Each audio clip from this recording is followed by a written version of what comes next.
चलिए बेटा, ये देखिए आपका पेपर नंबर है G157 जो आपका फ्राइडे को हुआ था। पेपर नंबर है 157 8 दिसंबर को जो हुआ था, जिसमें कंपाउंड है आपका नाइट्रोजन कंटेनिंग कंपाउंड और केमिकल बॉन्डिंग। आइए इसमें देखते चलिए क्वेश्चन नंबर पहला देखिए। पहले क्वेश्चन में आपका पूछ रहा है कि number of isomers for the molecular formula C4H11N C4H11N इसके कितने बेटा आपके आइसोमर बनेंगे। आइसोमर ये पूछ रहा है कितने आइसोमर बनेंगे। तो सबसे पहले देखिए कि ये फार्मूला जो है वो एमीन का है और इस एमीन फार्मूले के द्वारा आपका 1 डिग्री एमीन भी होगा, 2 डिग्री एमीन भी होगा और 3 डिग्री एमीन भी होगा। अगर आप बनाइए तो इसके 1 डिग्री एमीन जो होंगे वो टोटल कितने आएंगे 4, 2 डिग्री एमीन टोटल कितने आएंगे 3 और 3 डिग्री एमीन कितना आएगा 1। टोटल एमीन कितने हो गए 8। तो आंसर आपका जो जाएगा वो कौन सा हो गया बी।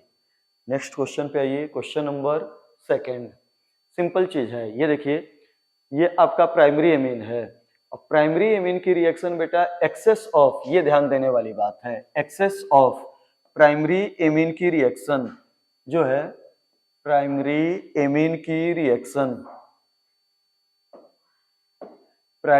की reaction excess of halo alkane के द्वारा हो रही है। तो ये बेटा आपका न्यूक्लियोफिलिक सब्स्टिट्यूशन होगा। इसमें होता क्या है कि जब RNH2 की रिएक्शन हेलो एल्केन RX के साथ होगी तो RX का निकलने वाला पार्ट होगा X माइनस, ये न्यूक्लियोफिलिक सब्स्टिट्यूशन होगा और इसका जो लगने वाला पार्ट होगा वो हो गया RNH माइनस। तो आपका बन गया सेकेंडरी एमीन R2NH। अब फिर इस एमीन की रिएक्शन हेलो एल्केन के साथ हुई तो निकलने वाला पार्ट हुआ X माइनस लिविंग न्यूक्लियोफाइल और आने वाला न्यूक्लियोफाइल हुआ R2N माइनस। बनने वाला जो प्रोडक्ट होगा वो होगा 3 डिग्री एमीन। अब इस 3 डिग्री एमीन की फिर से रिएक्शन हेलो एल्केन जो एक्सेस में है होगा, ये है प्लस और ये क्या है माइनस। होगा क्या कि ये अपना लोन पेयर इसको कोऑर्डिनेट करेगा और आपका बनेगा क्वाटनरी अमोनियम आयन और ये quaternary ammonium ion force of attraction के द्वारा X माइनस को जोड़ेगा और final product quaternary ammonium salt का क्या हो जाएगा फॉर्मेशन। तो क्वेश्चन नंबर सेकंड का आपका जो आंसर था वो है थर्ड। अगले क्वेश्चन पे आइए। तो देखिए फिर से वही क्वेश्चन का पैटर्न। आपका क्वेश्चन कह रहा है कि जब अमोनोलिसिस हो और किसकी benzyl chloride, ammonolysis of benzyl chloride and reaction of amine so formed with 2 moles of, ये आपका। तो फिर से देखिए क्वेश्चन का पैटर्न वही आ गया है। एग्जामिनर कह रहा है कि बेंजाइल क्लोराइड की अमोनोलिसिस हो, मतलब अमोनिया के साथ रिएक्शन हो। तो यहाँ पे ये देखिए बेंजाइल क्लोराइड है, बेंजाइल क्लोराइड ये आपका है बेंजाइल क्लोराइड, इसकी रिएक्शन अमोनिया के साथ हो रही है। एग्जामिनर कह रहा है कि आपका जो बन रहा है, बन जो रहा है, अच्छा बेंजाइल एमीन कह रहा है। तो बेंजाइल एमीन बेटा ये तो बेंजोइल एमीन था, बेंजाइल एमीन ये हुआ CH2NH2। इसकी रिएक्शन किसके साथ हो रही है अमोनिया के साथ। Ammonolysis of benzyl chloride, ammonolysis of benzyl chloride ammonia के साथ हो रही है। तो एग्जामिनर कह रहा है कि एमीन बन रहा है। तो ये देखिए एमीन ये बनेगा, इसका निकलने वाला पार्ट Cl और आने वाला NH2। तो बनने वाली एमीन हुई बेंजाइल एमीन। अब एग्जामिनर कह रहा है कि इस बेंजाइल एमीन की रिएक्शन 2 मोल C2H5 Cl के साथ हो। ये देखो इसका एक Cl निकला तो उसकी जगह पे जाके ये लग गया, फिर ये दूसरा Cl, तो इस H के 2 हाइड्रोजन हटाओ और 2 क्या लगा दो एथाइल। तो जो फाइनल बनने वाला प्रोडक्ट होगा वो आपका होगा CH2, फिर ये हो गया N और यहाँ पे हो गया C2H5 और एक और क्या हो जाएगा C2H5। ये न्यूक्लियोफिलिक सब्स्टिट्यूशन होगा। एक का पहले वाले का निकलेगा Cl माइनस और लगेगा C6H5CH2NH माइनस, फिर दूसरा मॉलिक्यूल अटैक करेगा, फिर दूसरी बार न्यूक्लियोफिलिक सब्स्टिट्यूशन होगा और ये फाइनल प्रोडक्ट का क्या होगा, फॉर्मेशन। क्वेश्चन नंबर 4 देखिए क्या है, कह रहा है कि इस कंपाउंड की लिथियम एल्युमिनियम हाइड्राइड के साथ रिएक्शन हुई।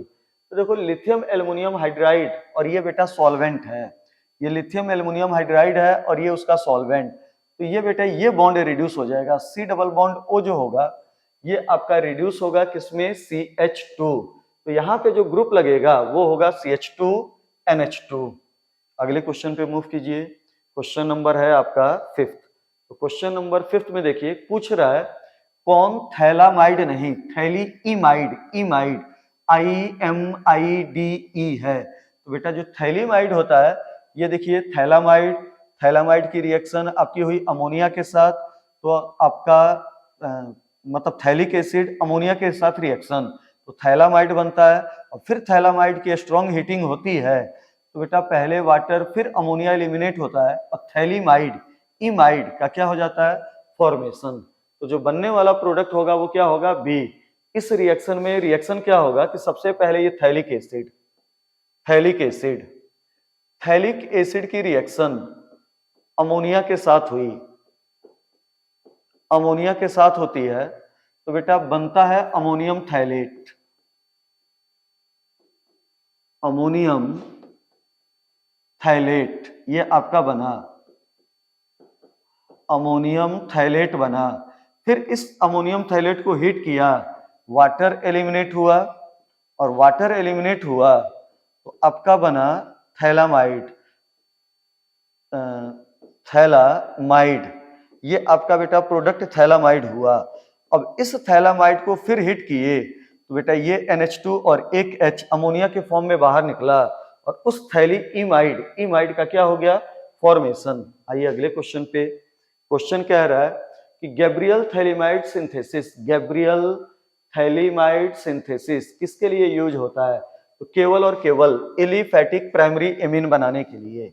अगले क्वेश्चन पे आइए, क्वेश्चन नंबर है आपका 7th, the amide which gives butanamine by Hofmann bromamide degradation reaction. तो देखिए हॉफमैन ब्रोमामाइड डिग्रेडेशन रिएक्शन में CO निकलता है और हमें बेटा ब्यूटेन एमाइन बनाना है तो सबसे पहले 1 डिग्री एमाइन होना चाहिए, 1 डिग्री एमाइड से 1 डिग्री एमीन बनता है, 1 डिग्री एमाइड से 1 डिग्री एमीन बनता है और इस रिएक्शन में ये कार्बन मोनोऑक्साइड बाहर निकलता है। तो हमें ऐसा 1 डिग्री एमाइड चूज करना है जिसमें कार्बन टोटल कितने हो, 5। तो 1 2 3 4 आंसर नहीं होगा, 1 2 3 4 5, तो आंसर कौन सा हो गया, सी। आइए अगले क्वेश्चन पे, क्वेश्चन नंबर 8 देखिए। तो क्वेश्चन नंबर 8 में देखो आप क्या है, क्वेश्चन नंबर 8 में देखिए क्या है, ये देखिए 1 डिग्री एमाइड है और इसकी रिएक्शन हेलोजन प्लस NaOH, इसका मतलब हुआ ब्रोमीन प्लस NaOH के साथ हो रहा है तो क्या बनेगा, तो कुछ ना कीजिए इसको बाहर निकाल दीजिए और फिर बेटा इस कार्बन को और इस NH2 को आप चिपका दीजिए। तो देखिए जो बनने वाला प्रोडक्ट हुआ वो हो गया, बनने वाला जो प्रोडक्ट हुआ वो कौन सा हो गया, बी। 1 कार्बन 2 कार्बन 3 कार्बन और बीच वाले कार्बन पे क्या लगा है, NH2। तो बनने वाला जो प्रोडक्ट होगा वो आपका हुआ बी। आइए क्वेश्चन नंबर 9 पे, तो क्वेश्चन नंबर 9 में देखो सॉल्युबिलिटी इन वाटर पूछ रहा है, ढंग से देखिए। तो यहाँ पे देखो एक एमिनो ग्रुप, एक एमिनो ग्रुप, एक एमिनो ग्रुप, तीनों में एमिनो ग्रुप सेम है, मतलब तीनों में हाइड्रोजन बॉन्डिंग का कॉन्सेप्ट सेम। इसमें 1 एल्काइल, इसमें 2 एल्काइल, इसमें 3 एल्काइल ग्रुप, 3 कार्बन का एल्काइल ग्रुप। हाइड्रोफोबिक कैरेक्टर ज्यादा, हाइड्रोफोबिक कैरेक्टर कम, हाइड्रोफोबिक कैरेक्टर कम तो सॉल्युबिलिटी क्या होगी, ज्यादा। तो सबसे ज्यादा सॉल्युबल होगा फर्स्ट, देन सेकंड और देन थर्ड, तो आंसर कौन सा जाएगा, ए। तो 9th का बेटा जो आंसर हुआ वो आपका हुआ ए। आइए क्वेश्चन नंबर 10th में, क्वेश्चन नंबर 10th में देखिए पूछ रहा है which of the following has maximum intermolecular hydrogen bonding. Amine में, जिस एमीन में जितने ज्यादा हाइड्रोजन उसमें हाइड्रोजन बॉन्डिंग उतना ज्यादा होगा, 2 हाइड्रोजन, 1 हाइड्रोजन, 0 हाइड्रोजन, तो सबसे ज्यादा हाइड्रोजन बॉन्डिंग किसमें होगा? ए, प्राइमरी एमीन। उससे कम होगा बेटा सेकेंडरी एमीन, और सबसे कम हाइड्रोजन बॉन्ड कौन सा बनाएगा? सी, टर्सरी एमीन। आइए क्वेश्चन नंबर 11 कह रहा है कि boiling point of amine is more than, तो बेटा एमीन की जो बॉइलिंग पॉइंट होती है वो अल्कोहल से कम होती है। अल्कोहल में हाइड्रोजन बॉन्ड ज्यादा होता है और एमीन में हाइड्रोजन बॉन्ड कम। लेकिन बेटा एमीन की जो बॉइलिंग पॉइंट होती है वो ईथर और एल्केन दोनों से क्या होती है? ज्यादा। एमीन में हाइड्रोजन बॉन्ड होगा तो कई सारे बेटा जो मॉलिक्यूल होंगे वो आपस में जुड़ेंगे, जबकि ईथर एल्केन में कोई भी हाइड्रोजन बॉन्ड का कॉन्सेप्ट नहीं होगा, और हाइड्रोजन बॉन्ड का कॉन्सेप्ट नहीं होगा तो जो मास दिख रहा है इन दोनों का वही होगा, और मास कम तो बॉइलिंग पॉइंट क्या हो जाएगी? कम। आइए क्वेश्चन नंबर 12 पे आप 12 में देखिए कह रहा है कि basic strength in gaseous phase, इसको ध्यान दीजिए। और गैसियस फेज में बेसिक स्ट्रेंथ को डिटरमाइन करने वाला एक ही फैक्टर होता है, प्लस आई प्लस आर या पॉजिटिव हाइपर। अब यहाँ पे देखिए ये आपका 3 डिग्री एमीन, ये 2 डिग्री एमीन और ये 1 डिग्री एमीन। तो बेटा ये 3 डिग्री एमीन तो 3 साइड से प्लस आई लग रहा है, तो इसका बेसिक स्ट्रेंथ ज्यादा, दूसरे वाले का कम, तीसरे वाले का और क्या होगा? कम। तो आंसर कौन सा गया? ए। क्वेश्चन नंबर 13 देखिए बेटा क्वेश्चन नंबर 13 में क्या है? अब इसी क्वेश्चन को इन्होंने क्या पूछा है? एक्वस मीडियम में। और एक्वस मीडियम में बेटा जब ये पूछा जाए तो कई सारे फैक्टर काम करना शुरू करते हैं, आंसर जो होता है वो पलट जाएगा। और यहाँ पे एक्वस मीडियम में अगर एल्काइल ग्रुप आपका बेटा एथाइल है तो बेसिक स्ट्रेंथ का आंसर हमने बताया है 2 1 3 0। सबसे ज्यादा बेसिक स्ट्रेंथ होगा 2 डिग्री, देन ये नहीं एथाइल है तो आंसर होगा 2 3 1 0। सबसे ज्यादा बेसिक कैरेक्टर होगा 2 degree, then 3 degree, then 1 degree, then ammonia. तो सबसे ज्यादा 2 डिग्री का मतलब हुआ सेकंड ऑप्शन, 3 डिग्री का मतलब हुआ फर्स्ट ऑप्शन। तो 2 1 3 2 1 3 आंसर कौन सा जाएगा? फर्स्ट। 14 पे आइए तो क्वेश्चन नंबर 14 देखिए इसमें क्या है? कह रहा है कि aliphatic and aromatic primary amine and secondary amine react with acid chloride anhydride and ester, the reaction is known as। जब बेटा एमीन की reaction acid chloride, acid anhydride या एस्टर के साथ हो तो रिएक्शन का नाम क्या होता है? एसाइलेशन। आगे आइए अगला देखिए product of the following reaction. इस रिएक्शन का प्रोडक्ट पूछ रहा है, फिर वही चीज, कुछ नहीं करना है, Cl माइनस को हटाइए और लगा दीजिए यहां से C2H5NH माइनस। तो देखिए बनने वाला प्रोडक्ट हो गया CH3C double bond O, CH3C double bond O और साथ में हो गया NHC2H5। तो एक तो प्रोडक्ट हुआ B और इसका H और ये Cl निकला तो एक प्रोडक्ट क्या हुआ? A। आंसर कौन सा जाएगा? Both A and B। एक होगा मेन प्रोडक्ट और एक क्या होगा? Side product. अब अगला देखिए इसकी रिएक्शन, फिर वही कॉन्सेप्ट, यहां से निकलेगा Cl माइनस, यहां से आपका बेटा निकला Cl माइनस, निकलने वाला न्यूक्लियोफाइल Cl माइनस और आके लगेगा इसका C2H5 का होल ट्वाइस N।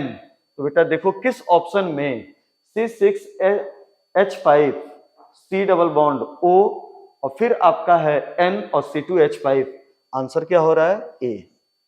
अगले क्वेश्चन पे आइए 17th पढ़िए बेटा। 17th क्वेश्चन क्या दिया हुआ है? तो 17th में देखो दिया हुआ है methyl amine reacts with benzoyl bromide to give methyl amine CH3NH2 और benzoyl bromide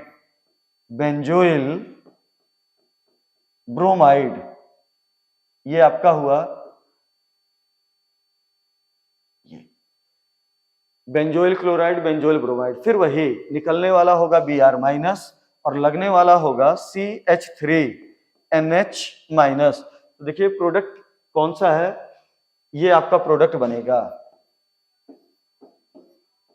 C double bond O, फिर हो गया NHCH3, C6H5 C double bond O NHCH3 B हुआ। और एक और ऑप्शन देखिए ये N मेथाइल बेंजामाइड, तो आंसर कौन सा जाएगा? बोथ बी एंड सी, मतलब ऑप्शन नंबर डी। आइए अगले क्वेश्चन में फिर से देखिए, ये प्रोडक्ट, तो इसका निकलने वाला ये पार्ट हुआ, इसका निकलने वाला जो पार्ट होगा वो बेटा आपका हुआ Cl माइनस, Cl माइनस, और आने वाला पार्ट इसका होगा ये NH माइनस वाला, और ये एग्जांपल होगा एक टाइप से nucleophilic substitution reaction, nucleophilic substitution reaction. आगे आइए क्वेश्चन नंबर 19 को देखिए। क्वेश्चन है which of the following react faster with methenamine.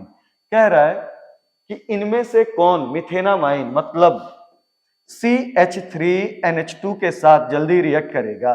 तो ढंग से देखो, सारे कंपाउंड सेम है। एक है बेटा क्लोराइड के फॉर्म में ब्रोमाइड, अब ये न्यूक्लियोफिलिक सब्स्टिट्यूशन, इसका निकलने वाला न्यूक्लियोफिलिक पार्ट Cl माइनस, इसका I माइनस, इसका Br माइनस, जिसका निकलने वाला न्यूक्लियोफिलिक पार्ट जितनी जल्दी निकलेगा उतनी जल्दी न्यूक्लियोफिलिक सब्स्टिट्यूशन पॉसिबल होगी। अब यहां पे देखिए, सबसे निकलने के लिए आसान होता है, निकालना सबसे आसान होता है I माइनस, उससे कम होता है Br माइनस, और उससे कम क्या होता है Cl माइनस।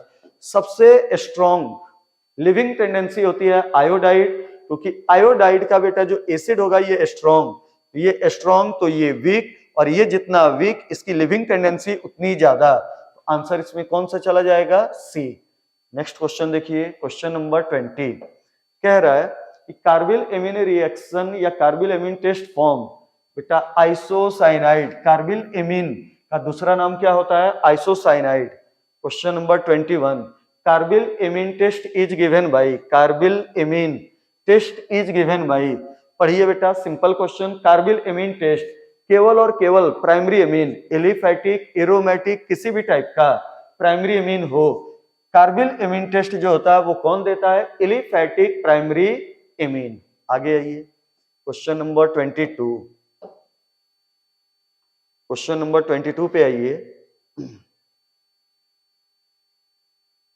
देखिए क्या है, which of the following can be one of the compound in carbylamine test. कह रहा है कार्बिल एमीन टेस्ट में क्या होगा। तो कार्बिल एमीन टेस्ट में बेटा आपका कोई भी primary amine chloroform plus alcoholic KOH के साथ रिएक्ट करता है, बैड स्मेलिंग कंपाउंड आइसोसाइनाइड का क्या करता है? फॉर्मेशन।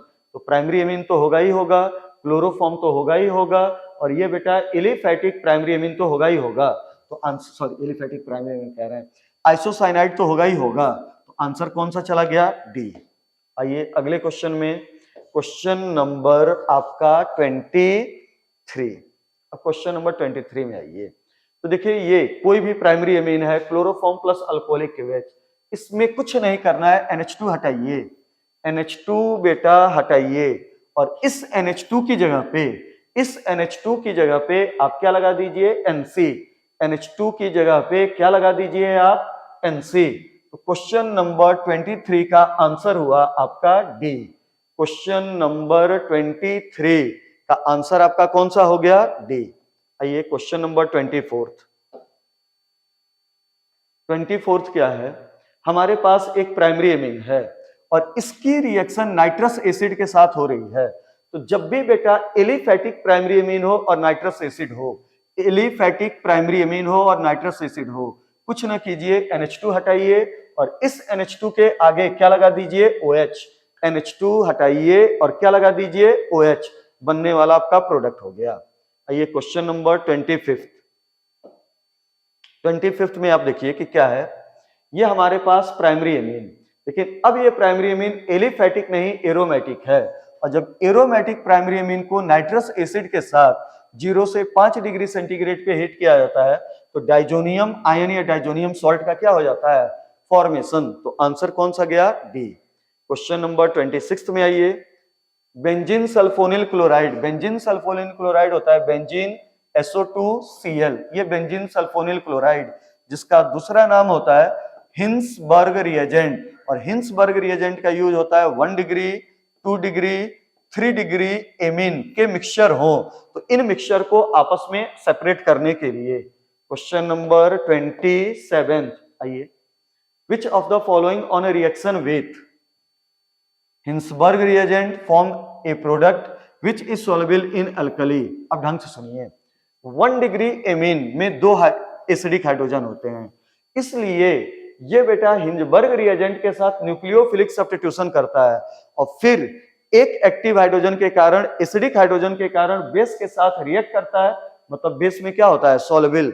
जबकि 2 डिग्री एमीन केवल और केवल हिंजबर्ग रिएजेंट के साथ रिएक्ट करता है लेकिन बेस में सॉल्युबल नहीं होता है, और 3 डिग्री एमीन इस रिएक्शन में पार्टिसिपेट नहीं करता है। तो आंसर वो होगा जिसमें 1 डिग्री एमीन होगा और सारे के सारे एमीन की डिग्री क्या है, 1। तो आंसर कौन सा चला गया, डी। आइए अगले क्वेश्चन में, क्वेश्चन नंबर 28। तो देखो 2 डिग्री एमीन और ये बना तो क्या होगा, तो Cl निकला और वहां पे आके लगा N और ये, तो Cl निकला N और ये आपका आंसर हो गया B।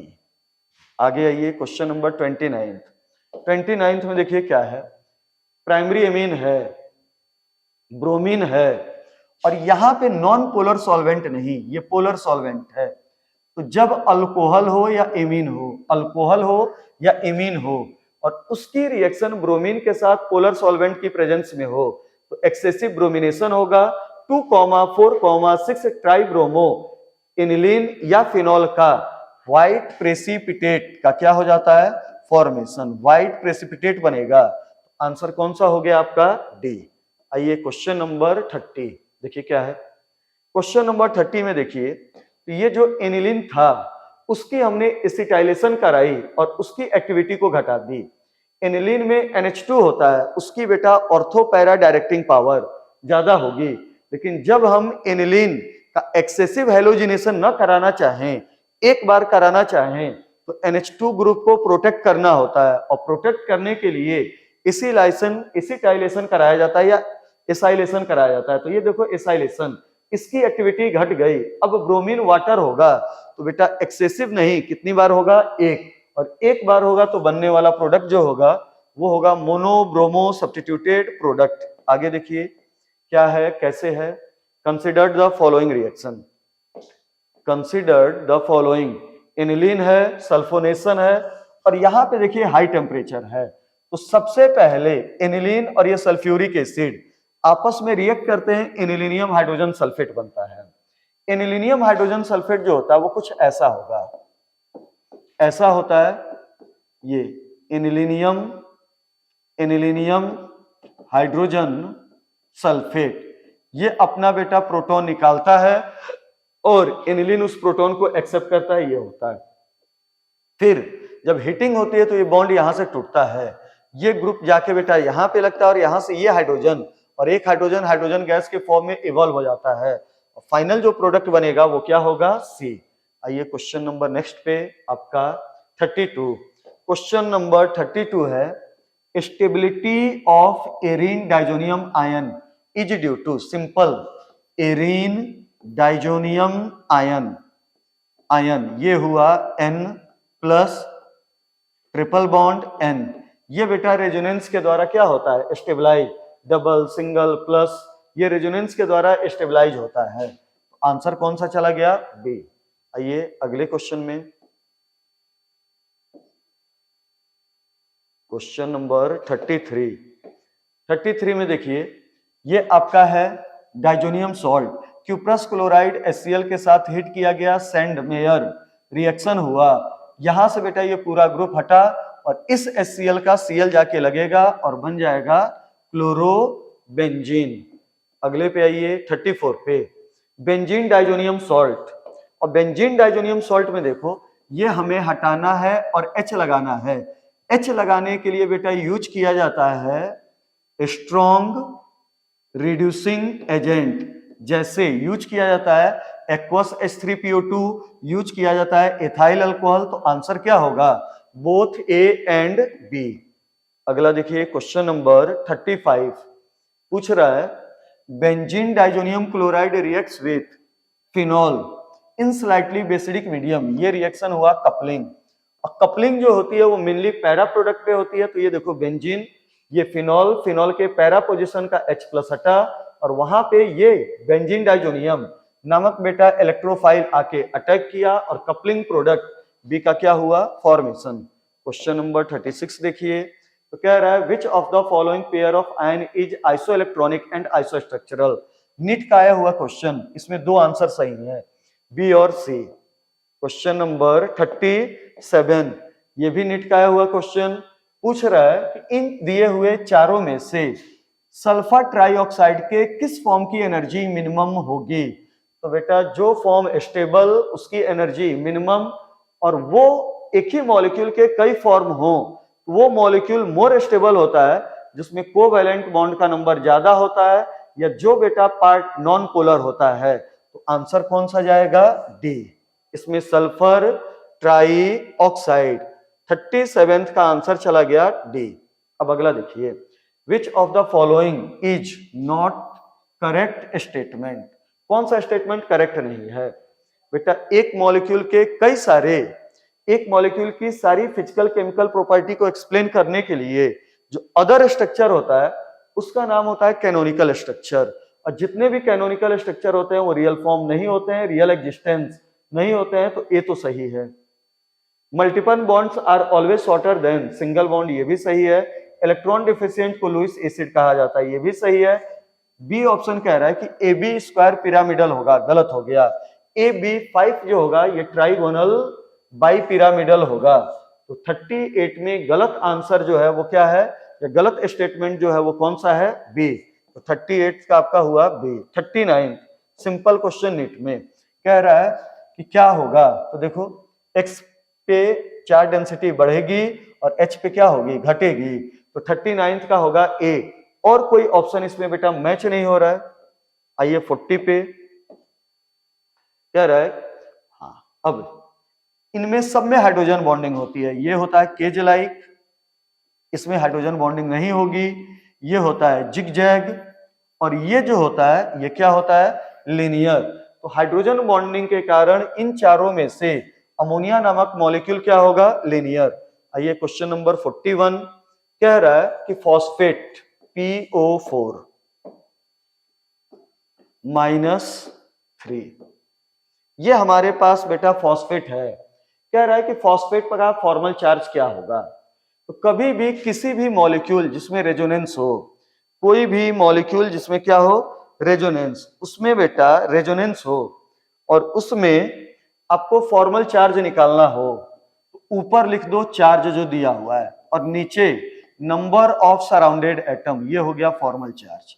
तो ये लगभग आएगा माइनस में 0.75। अब बॉन्ड ऑर्डर पूछ रहा है, तो देखो फॉस्फेट का बॉन्ड ऑर्डर PO4 -3, इसमें total number of covalent bond count कर लो। तो total number of covalent bond जो होगा वो हो गया 3 और 2 5 और नंबर ऑफ सराउंडेड एटम ये कर दो तो आंसर आ गया। तो ये 5/4 ये आएगा 4 सी आंसर। 41 का आंसर सी। आइए क्वेश्चन नंबर 42। तो 42 में आप देखिए क्या है, करेक्ट ऑर्डर। ये बेटा इसमें सबसे कम तो वांडरवाल होगा, सबसे ज्यादा कोवैलेंट ये होगा। अब ये सुनिए आंसर ये नहीं होगा, सबसे कम वांडरवाल सबसे कम कोवैलेंट। डाइपोल डाइपोल और हाइड्रोजन बॉन्डिंग में बेटा डाइपोल से ज्यादा स्ट्रॉन्ग बॉन्ड होता है हाइड्रोजन बॉन्ड। इसका रीजन देखिए, हाइड्रोजन बॉन्डिंग एक ऐसा डाइपोल होता है जिसमें एक एटम मस्ट होता है बेटा हाइड्रोजन। ठीक, हाइड्रोजन बॉन्ड ऐसा डाइपोल डाइपोल इंटरेक्शन होता है जिसमें एक एटम मस्ट क्या होता है, हाइड्रोजन। और जितना ज्यादा इलेक्ट्रोनेगेटिविटी का डिफरेंस होगा बगल वाले के साथ फोर्स ऑफ अट्रैक्शन उतना ज्यादा, और हाइड्रोजन की इलेक्ट्रोनेगेटिविटी कम तो इलेक्ट्रोनेगेटिविटी का डिफरेंस क्या होगा, ज्यादा। तो आंसर कौन सा गया, सी। अब ये क्वेश्चन नंबर 43। क्वेश्चन नंबर 43 में देखिए, विच of the following molecule is non polar in nature. वो मॉलिक्यूल जिसमें सेंट्रल एटम पे लोन पेयर एब्सेंट और सारे surrounded atom same, lone pair absent सारे सराउंडेड एटम सेम, ऐसा मॉलिक्यूल डेफिनेटली क्या होता है, नॉन पोलर। 44 आइए कह रहा है कि दिए हुए मॉलिक्यूल में सेट में सबका डाइपोल मोमेंट 0 किस ऑप्शन में है। तो ये वाला देखिए, ए में बोरॉन ट्राइफ्लोराइड 0 होगा, लेकिन हाइड्रोजन फ्लोराइड का 0 नहीं होगा। नाइट्रोजन ट्राईफ्लोराइड का 0 नहीं होगा, बोरॉन ट्राईफ्लोराइड का 0 होगा, बेरिलियम डाईफ्लोराइड 0 होगा, कार्बन डाइऑक्साइड 0 होगा, 1,4 डाइक्लोरोबेंजीन ये भी क्या होगा 0। अगले पे आइए, क्वेश्चन नंबर 45। क्वेश्चन नंबर 45 देखो, correct order of dipole moment. तो देखो जितना ज्यादा इलेक्ट्रोनेगेटिविटी का डिफरेंस, डाइपोल मोमेंट उतना ज्यादा। तो सबसे ज्यादा डाइपोल मोमेंट वाटर का हुआ और सबसे कम किसका हुआ, BF3 नॉन पोलर। अब देखो अमोनिया और NF3 में अमोनिया का डाइपोल मोमेंट ज्यादा होता है। क्यों? क्योंकि इसमें लोन पेयर का मोमेंट और बॉन्ड का मोमेंट दोनों का डायरेक्शन क्या होता है, सेम। जबकि इसमें लोन पेयर का मोमेंट ऊपर होता है और बॉन्ड का मोमेंट क्या होता है, नीचे। तो बेटा इन दोनों में अमोनिया का ज्यादा होता है, NF3 का क्या होता है, कम। तो आंसर जो होगा वो आपका होगा ये सी वाला। क्वेश्चन नंबर अगले पे आइए, क्वेश्चन है 46।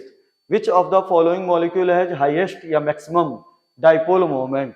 Carbon dioxide non polar, methane non polar, NF3 ammonia में डिस्कस करना है। NF3 का डायग्राम कुछ ऐसा होता है, कुछ ऐसा बेटा होता है, और अमोनिया का डायग्राम ये हुआ, ठीक। नाइट्रोजन हाइड्रोजन में नाइट्रोजन की इलेक्ट्रोनिगेटिविटी ज्यादा, जबकि फ्लोरीन की इलेक्ट्रोनिगेटिविटी ज्यादा। तो ये नीचे की ओर प्रोजेक्ट कर रहा है और लोन पेयर मोमेंट ऊपर, और यहाँ पे दोनों किधर होंगे, ऊपर। अमोनिया में बॉन्ड का मोमेंट, लोन पेयर का मोमेंट दोनों एक दूसरे को सपोर्ट कर रहा है, और यहाँ पे दोनों एक दूसरे को क्या कर रहा है, सब्ट्रैक्ट कर रहा है। आइए question number 47। Which of the following is a polar molecule. Which of the following is a polar molecule? कौन पोलर है, SF4 due to presence of lone pair. ऐसा मॉलिक्यूल जिसमें सेंट्रल एटम के पास लोन पेयर हो जरूर polar होगा। HCF4 का आप डायग्राम बनाइए तो इसमें लोन पेयर हैं, लेकिन एक नहीं दो हैं। तो एक लोन पेयर ऊपर, एक लोन पेयर नीचे, दोनों एक दूसरे को क्या कर देगा, कैंसल। अगला देखिए क्वेश्चन नंबर 48। फिर वही अमोनिया NF3 को कंपेयर कीजिए, लैंग्वेज देख लीजिएगा। Question number 49। Oxide to expect paramagnetic behaviour. ऐसा मॉलिक्यूल जिसमें बेटा अनपेयर्ड इलेक्ट्रॉन हो, या जिसमें टोटल इलेक्ट्रॉन काउंट जो हो वो बेटा ऑड नंबर में हो, ऐसा मॉलिक्यूल डेफिनेटली क्या होता है, पैरामैग्नेटिक। तो यहाँ पे पैरामैग्नेटिक का आंसर होगा ClO2। क्वेश्चन नंबर 50 में आइए। तो ये देखो आपका O2 हुआ, O2 में ऑक्सीजन ऑक्सीजन के बीच में डबल बॉन्ड। ओजोन में डायग्राम ये होता है, रेजोनेंस होता है, और रेजोनेंस के कारण ये बॉन्ड सिंगल नहीं पार्शियल डबल होता है, ये पार्शियल डबल, ठीक। और फिर आपका हुआ H2O2। H2O2 का स्ट्रक्चर ये होता है, ये होता है। तो ये सिंगल है, ये पार्शियल डबल है, ये डबल है। तो सबसे ज्यादा बॉन्ड लेंथ हो जाएगा H2O2 में ऑक्सीजन ऑक्सीजन, उससे कम होगा ओजोन, देन होगा O2। तो ये बेटा आपके टोटल 50 के 50 क्वेश्चन थे। ये पूरा का पूरा आपका पार्ट कंप्लीट हो गया। पेपर सिंपल था, आपके 50 के 50 स्कोर होने चाहिए थे। Thank you.